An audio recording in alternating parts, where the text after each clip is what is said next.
Isa akong criminologist at ganap ng isang bombero. Pero wala akong pinipiling trabaho tuwing ako'y day off.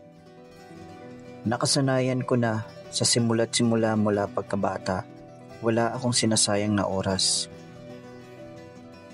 Sipag at tiyaga ang meron ako. Yun ang nag-ahon sa akin sa kahirapan.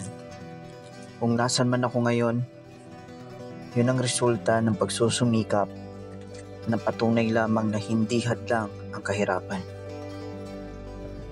May iba tayo guys. Itong ginagawa ko ngayon ay isang restoration ng motor. Una, pagdadaanan mo talaga ang hirap. Baklas lahat. Back to zero.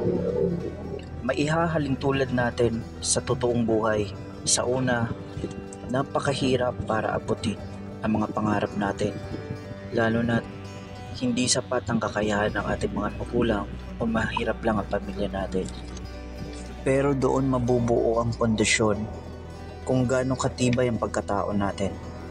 Bawat proseso dapat pagbutihin.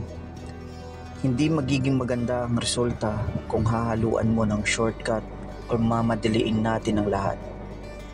Laging may tamang panahon.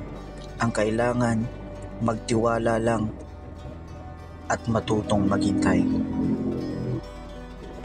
Balik tayo sa pagre-restore. Dito kailangan i-repair ng maayos.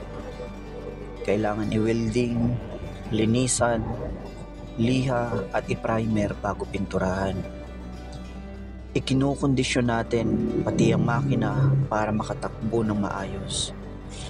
Hindi lang yan kailangan maibalik sa dati niyang itsura. O sigitan pa kung may idadagdag tayo.